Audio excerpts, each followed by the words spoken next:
ठीक है दोस्तों, मैं इस वीडियो पर काफ़ी समय से रिएक्ट करना चाहता था, लेकिन ये मेरी नज़रों से छूटता रहा। और हर गैर मुस्लिम को ऐसे ही रिएक्ट करना चाहिए जब भी वे किसी इस्लामवादी, किसी मुस्लिम को अपना धर्म फैलाते या उसका प्रचार करते देखें, क्योंकि वे इसे ऐसे पेश करते हैं जैसे ये सबसे महान चीज़ हो। हर दूसरी विचारधारा, हर दूसरा धर्म बुरा और बेकार है, लेकिन हमें देखो, वे इतनी दृढ़ता से करते हैं कि खुद भी विश्वास करते हैं। इसका हल है कि आपको खुद को तैयार करना होगा। आपको ये जानना होगा कि इस्लाम की विचारधारा कितनी घिनौनी, बर्बर और आदिम है।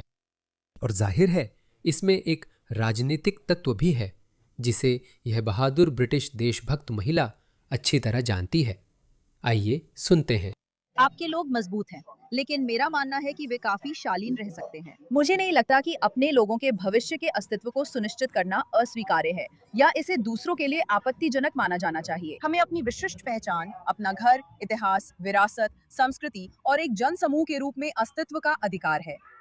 किसी को भी ये अधिकार नहीं है कि वो हमसे ये सब छीन ले। मेरी राय में जो लोग हमसे ये सब छीनने की कोशिश कर रहे हैं, वे कट्टरपंथी हैं। क्या उचित बात कही है। भगवान, तुम साधारण नहीं हो, अपनी जिंदगी के लिए लड़ रहे हो। तुम अपने अस्तित्व के लिए लड़ रहे हो। हमने कई कट्टर वामपंथी, वोक पागल राजनेताओं को यह कहते देखा है कि अगर गोरे लोग विलुप्त हो जाए तो क्या फर्क पड़ता है। तो क्या? मेरा मतलब है, बहुत से गोरे लोग हैं और ज्यादातर वे राजनेता भी गोरे हैं जो कहते हैं तो क्या, जैसा है वैसा ही है। नहीं, अगर लोग कहे नहीं, माफ कीजिए, हम विलुप्त नहीं होना चाहते, तो ऐसा नहीं है। सोचिए, अगर आपने ये बात पाकिस्तानियों, किसी और संस्कृति या किसी और लोगों के बारे में कही होती, अगर वे विलुप्त हो जाए तो क्या फर्क पड़ता है, तो वे विलुप्त होने से पहले आपका सिर काट देंगे। हम अभी वहां नहीं पहुंचे हैं और हमें वहां जाने की जरूरत भी नहीं है। आपको बस इतना करना है। मैं यही कहता हूं, पश्चिम को कठोर या क्रूर बनने की जरूरत नहीं है, न ही कॉन्सेंट्रेशन कैंप बनाने की। ऐसा कुछ नहीं होने वाला और किसी को करने की जरूरत नहीं है। सिर्फ इतना करना है कि सभी पश्चिमी लोग अपनी बुनियादी पश्चिमी मूल्यों के लिए खड़े हों। इसी वजह से हम में से कुछ लोग लंबे समय से अभिव्यक्ति की स्वतंत्रता के लिए संघर्ष कर रहे हैं, क्योंकि यह बहुत महत्वपूर्ण है। ये बहुत बड़ी चीज है।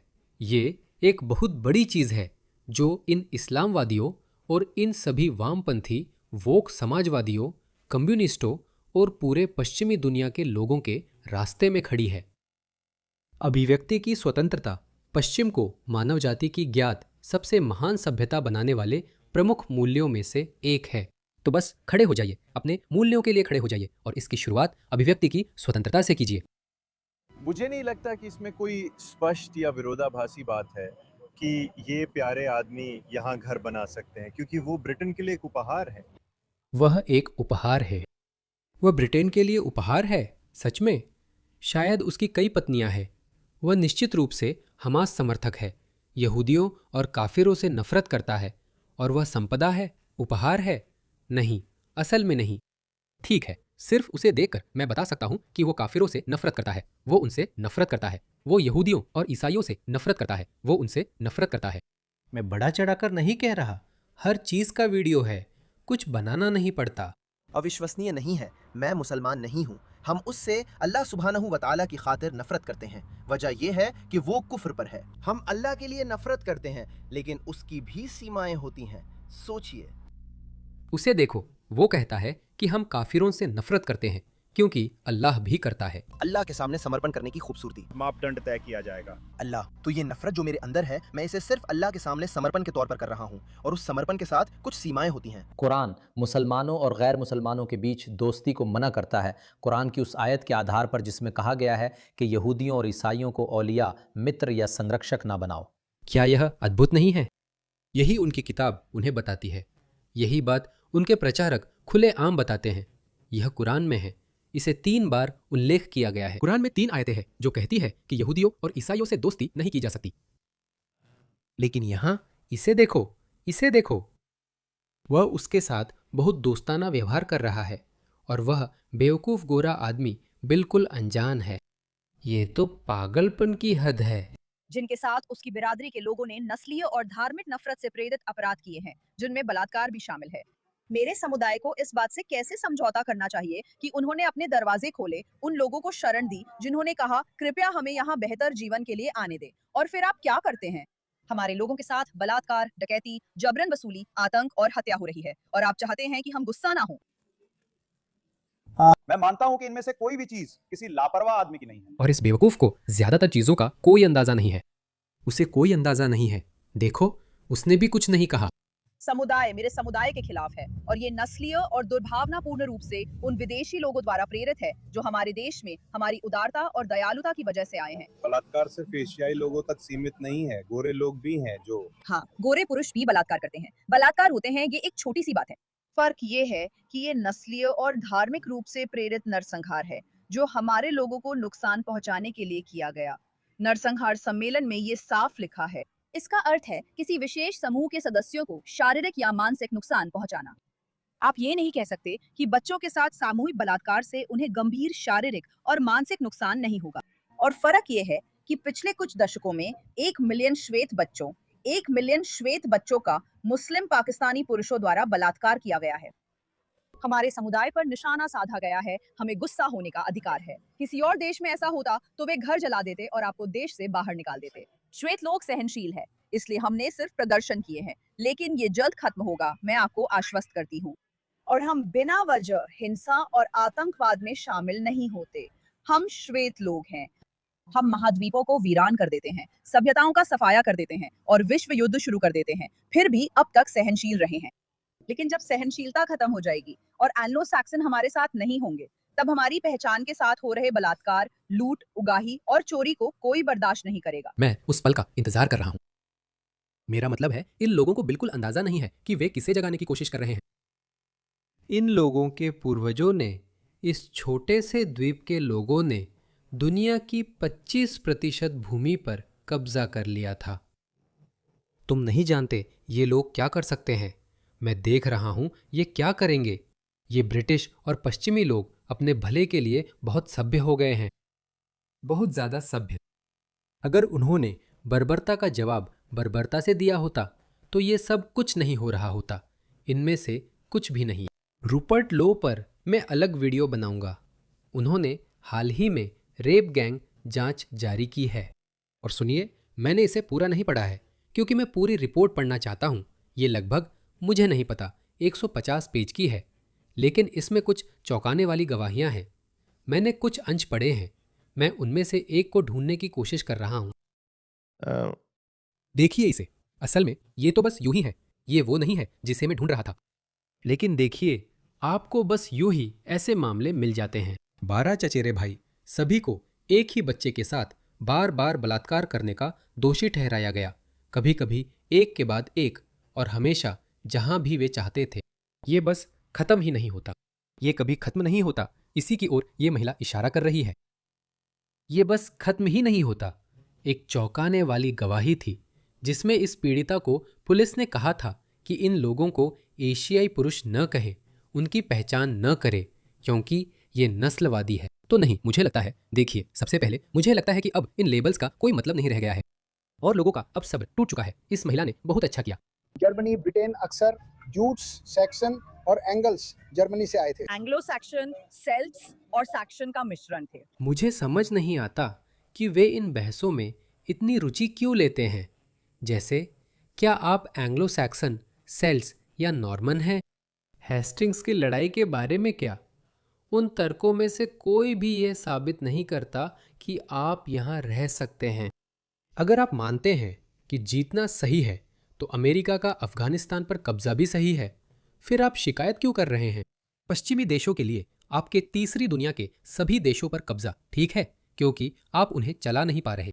और साथ ही आप लोग यहाँ विजेता बनकर नहीं आए थे। इसी वजह से विजेता ही खेल के नियम तय करते हैं, विजेता ही इसका फैसला करते हैं। अगर आप लोग इंग्लैंड या यूरोप विजेता बनकर आते तो निश्चित तौर पर हमें पता है कि आप क्या करते। आप शरीयत लागू कर देते। आप औरतों को सेक्स गुलाम बना लेते और मर्दों को गुलाम बना लेते, जो इस्लाम में पूरी तरह से कानूनी है। और यही तो इस्लाम ने 1400 सालों तक किया।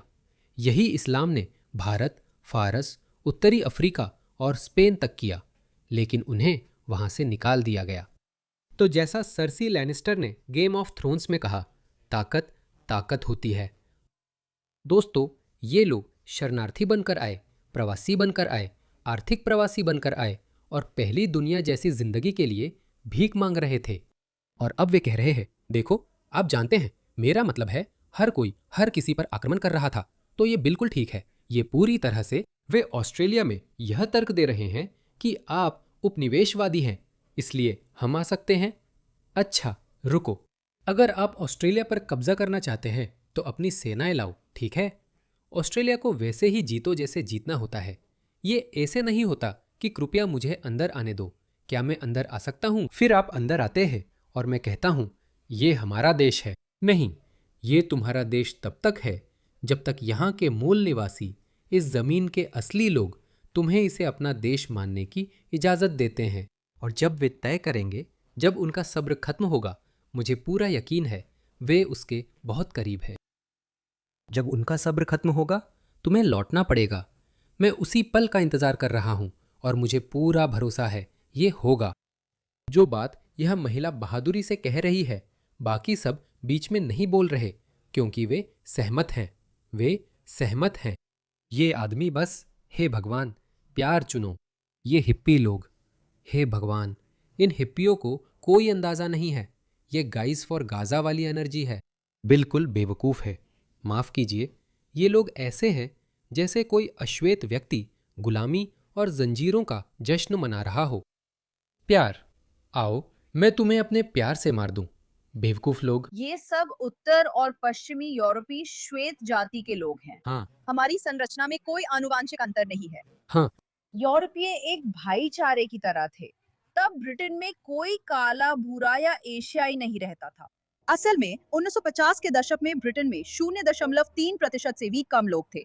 सिलेसिया, उस समय यूरोप क्या था? तब यूरोपिया या यूरोफीलिया की परिभाषा भी 1000 साल पहले अलग थी। रोमनों ने उत्तरी अफ्रीका को शामिल किया था, उन्होंने सीरिया के कुछ हिस्सों को भी शामिल किया था। तो बदलाव की एक विरासत रही है। यही बदलाव यहाँ ये बहुत स्पष्ट है। इनमें से कोई बदलाव स्वेच्छा से नहीं हुआ। तो बिल्कुल आप यूरोप और ब्रिटेन पर आक्रमण करने और सांस्कृतिक या जातीय संरचना को फिर से परिभाषित करने की कोशिश कर सकते हैं, जब तक कि वहां के मूल निवासी इसे स्वीकार करते हैं। मैंने कहा था ये कभी स्वेच्छा से नहीं हुआ। महिला भी कह रही है ये स्वेच्छा से नहीं होगा। हम तुम्हें घसीटकर बाहर फेंक देंगे, हम तुम्हें बाहर निकाल देंगे। यूरोप या यूके में शरीयत नहीं चलेगी। ब्रिटेन क्या है? ये हमेशा बदलता रहता है। ब्रिटेन पूरी तरह बदल चुका है। क्या वो हमेशा ऐसा ही था? हम तो वैसे ही बने रहेंगे, है ना? तो तुम्हारा घर अस्तित्व में नहीं है, वहाँ बहुत सारे लोग बस गए हैं। एशियाई या पाकिस्तानी जैसी कोई चीज नहीं है, और अगर हम तुम्हें मिटा भी दें तो उसमें कोई बुराई नहीं होगी।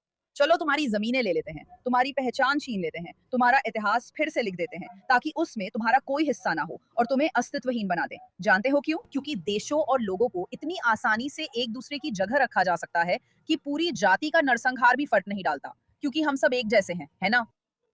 केटी फैनिंग, बुबा केट बनाम राज्य। आप यहाँ तक आ गए, आप अपनी खुद की कानून चाहते हैं। आप एक बिजनेस में शरीयत कानून लागू करने की कोशिश कर रहे हैं। मैं अपने एक सहयोगी को आगे बोलने दूंगा। ये शानदार था और मैं बातचीत का स्वागत करती हूँ। आपका क्या था? आप वहाँ क्या समझाने की कोशिश कर रहे थे? अगर हमारे साथ जो हो रहा है वही किसी और के साथ होता तो उसे मानवता के खिलाफ अपराध माना जाता, लेकिन लोग हमें अस्वीकार्य समझते हैं। जब हमारी पहचान चुराई जाती है, बच्चों के साथ बलात्कार या आतंकवादी हमलों पर विरोध करते हैं, तो हमें चरम दक्षिणपंथी कहा जाता है। क्या आप सोच सकते हैं अगर नस्लीय वजह से 1 मिलियन अश्वेत लड़कियों का श्वेत पुरुषों ने बलात्कार किया होता? वो हर जगह खबरों में होता। हम उसके बारे में सुनना कभी बंद नहीं करते, लेकिन 1 मिलियन श्वेत बच्चों के साथ बलात्कार हो सकता है। हमें कहा जाता है कि अगर हम इस पर बात करें तो हम चरम दक्षिणपंथी हैं। वे हमारे देश आकर हमारे हक पर दावा कर रहे हैं और हमें 300 साल पहले की बात के लिए दोषी ठहरा रहे हैं, जबकि आप ही हमारे देशों में आए थे। हम उनके देशों में तब गए जब वे अविकसित थे। हमने उनकी जीवन प्रत्याशा और स्तर बढ़ाया। वे यहाँ आते हैं ताकि एक विकसित देश से फायदा उठा सके और क्योंकि उन्हें इससे नफरत है। यही फर्क है। ये नफरत है। फिर भी वे कहते हैं कि जब हम अपने लोगों, वतन, इतिहास, विरासत और संस्कृति के अधिकार की बात करते हैं तो हम सिर्फ अपनी रक्षा कर रहे हैं। अचानक हम बुरे कहलाते हैं, पर वे सब अपने लिए ही चाहते हैं। यही वजह है कि मैं कह रही हूँ कि आप ये नहीं कह सकते कि हम तरकीन हैं, जब जो आप अपने लोगों के लिए मांग रहे हैं वही हमें करने से रोक रहे हैं। तो ब्रिटिश लोग तर्कहीन हैं क्योंकि वे अपनी जगह लिए जाने का विरोध नहीं कर रहे हैं। इस सब में बस यही तर्कहीन बात है। मुझे लगता है कि ब्रिटिश लोगों को 20-30 सालों तक गुमराह किया गया, धोखा दिया गया और चौंका दिया गया, क्योंकि जैसा कि मैंने कहा, वे अपने ही भले के लिए बहुत ज्यादा सभ्य हो गए थे। लेकिन अब ऐसा नहीं है। मुझे नहीं लगता कि ये ऐसे ही चल सकता है। ये कभी भी ऐसे रहने वाला नहीं था, कभी भी ऐसे ही रहने वाला नहीं था। किसी न किसी मोड़ पर लोग उठकर कहने वाले थे, अरे एक मिनट रुको, हम में से किसी ने भी इसे मंजूरी नहीं दी थी। देखो,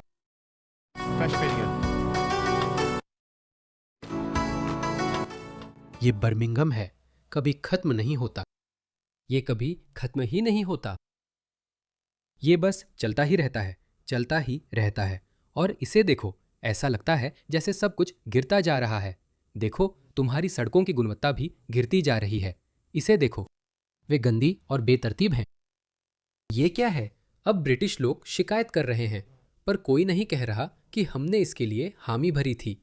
किसी ने हामी नहीं भरी थी। उन्हें बताया गया था कि विविधता सुंदर होगी। आप जानते हैं, हमारे पास अलग अलग तरह के खाने होंगे और हर कोई इस जातीय और बहुसांस्कृतिक यूटोपिया में रहेगा। मैं सिर्फ यूके के मामले में ही यह नहीं कह रहा हूं। मुझे लगता है कि बहुसांस्कृतिकता खुद एक विचार के रूप में काम नहीं करती, चाहे वो स्वाभाविक रूप से हो या फिर कृत्रिम रूप से, जैसा कि पश्चिमी देशों में हुआ है। आइए दूसरे बहुसांस्कृतिक समाजों पर नजर डालें। भारत को देखिए। भारतीय आपस में मिलजुल कर रहते हैं, चाहे वे बहुदेववादी हो, बौद्ध हो, हिंदू हो, जैन हो, वे सभी एक दूसरे के साथ अच्छे से रहते हैं। लेकिन जब इसमें इस्लाम को मिलाया जाता है तो वही समस्या सामने आती है। देखिए, ये लोग ऐसा ही करते हैं। इन्हें शर्म नहीं, सिर्फ विरोध, उकसाना, दिखावा और धमकी। ये सब क्यों है? समझ रहे हैं ना? लोगों को जागना होगा। और यही व्यवहार हर जगह है। ये व्यवहार हर जगह एक जैसा है। वो था, अरे इसे देखो, मुझे लगता है ये वॉशिंगटन पोस्ट या न्यूयॉर्क टाइम्स के पत्रकार है। ये भी एक पाकिस्तानी है। इनकी बात सुनिए, बस इस भाषण को सुनिए। आप हार गए, आप हार चुके हैं। जो गलती आपने की वो ये थी कि आपने हमें शुरू में ही अंदर आने दिया। भूरी त्वचा वाले लोगों की सबसे अच्छी बात यह है, और मैं ये एक भूरी त्वचा वाला व्यक्ति होने के नाते कह रहा हूं, हमारी तादाद बहुत ज्यादा है, सच में बहुत ज्यादा। भारत में लगभग 1.2 अरब, पाकिस्तान में 20 करोड़ से ज्यादा और बांग्लादेश में करीब 17 करोड़ लोग हैं। ये वहीं के लोग हैं। मैं तो उन लोगों की बात भी नहीं कर रहा हूं जो प्रवासी या अप्रवासी हैं। हम बहुत सारे हैं और हम बच्चे पैदा करते हैं। हम लोग बहुत तेजी से बढ़ते हैं और समस्या यह है कि आपने हमें 1965 में अंदर आने दिया। उससे पहले भी कुछ लोग थे, लेकिन एक बार आपने हम में से एक को अंदर आने दिया तो जानते हैं ब्राउन लोगों के साथ क्या होता है। हमारी दादी आती हैं, हमारे दादा आते हैं, हमारे चाचा आते हैं, हमारी बुआ आती है। ये ताना लग सकता है, पर हर शब्द सच है और वे उस पर विश्वास करते हैं। ये व्यंग जैसी लग सकती है, पर ऐसा नहीं है। आते हैं, हमारा चचेरा भाई आता है, हमारा दूसरा चचेरा भाई आता है, हमारा तीसरा चचेरा भाई आता है, फिर हमारे बच्चे होते हैं, बहुत सारे बच्चे। और फिर क्या होता है जानते हैं? कुछ गोरी महिलाएं, आप जानते हैं, पश्चिमी सभ्यता की महिलाएं, शुद्ध महिलाएं, अमेरिकी महिलाएं, कथित रस्ट रूजवेल्ट महिलाएं, असली महिलाएं, उन्हें हम में से कुछ भूरे लोग पसंद आते हैं। हम उनके पीछे नहीं जाते, वे खुद हमारे पास आती हैं। हे भगवान, कितना बेवकूफ़ी भरा, कितना शर्मनाक बयान है ये देने के लिए। तुम नहीं भाई, शायद मेरे जितना अच्छा दिखने वाला कोई हो सकता है, लेकिन तुम, मुझे नहीं लगता। इसलिए हम जड़ें जमा चुके हैं, हम हर जगह हैं। मैंने देश का सफर किया है और एक ब्राउन इंसान के तौर पर कह सकता हूं कि ब्राउन लोग हर जगह हैं। हर जगह कोई पटेल मोटेल या देसी रेस्टोरेंट जरूर मिलेगा। मैं चाहता हूं कि तुम ये समझो, तुम हार चुके हो। तुम्हारी कहानी एक घटिया कहानी है जो दुखों से भरी हुई है। इसमें बेस्वाद चिकन है, इसमें बहुत ही खराब सूखा मांस है। तुम्हारा म्यूजिक बेकार है, तुम्हारी सारी संस्कृति बेकार है। कोई नहीं, इसी वजह से बच्चे काले लोगों और उनके म्यूजिक को सुनना पसंद करते हैं। इसी वजह से बच्चे लैटिनो लोगों को पसंद करते हैं। तुम्हारी पार्टी बेकार थी क्योंकि मुझे लगता है टेलर स्विफ्ट अभी भी सबसे लोकप्रिय पॉप स्टार है। वो किस बारे में बात कर रहा है? वे एक जैसे हैं। हमारी पार्टियों में बेहतर खाना, बेहतर म्यूजिक और ज्यादा खूबसूरत महिलाएं होती हैं। हे भगवान, इतनी खूबसूरत महिलाएं, फिर भी वही। दोस्तों, आप इसी से निपट रहे हैं। ये लोग पश्चिम से पूरी तरह नफरत करते हैं, सिर्फ पश्चिमी सभ्यता से ही नहीं बल्कि वहां के लोगों से भी। मैं कहता हूं कि चर्चा का समय खत्म हो गया है। अब सभी को कट्टर दक्षिणपंथी बन जाना चाहिए, यही समाधान है। कोई और समाधान नहीं था। जब लोगों के जीवन जीने के तरीके बहुत अलग होते हैं तो वे आपस में नहीं निभा पाते। मैं वही बात उस सज्जन को समझा रही थी। बहुत बढ़िया, बहुत बढ़िया। अच्छा, आपको क्या लगता है आज कैसा रहा? मुझे लगता है कि आज सब कुछ काफी अच्छा रहा। मौसम के बारे में कहा गया था कि बहुत तूफानी और बरसाती रहेगा, तो मुझे ज्यादा लोगों के आने की उम्मीद नहीं थी। लेकिन आज हमने जिन स्थानीय लोगों से बात की, उनमें से बहुत से लोग बहुत खुश थे कि हम यहाँ आए हैं और वे हमारी कही हर बात से सहमत भी हैं। और यहाँ से आगे नियमित रूप से राजनीतिक बैठकें होने वाली हैं। तो मुझे लगता है कि आज का दिन बहुत सकारात्मक परिणाम लेकर आएगा। मुझे नहीं लगता कि केवल प्रदर्शन करने से वास्तव में कुछ हासिल होता है। मैं वास्तव में अभी भी हैरान हूँ। मुझे नहीं लगता कि वीडियो खत्म हो गया है। मैं वास्तव में अभी भी इस बात से हैरान हूँ कि गोरे लोग अभी भी बहुत विनम्र और सभ्य बने हुए हैं।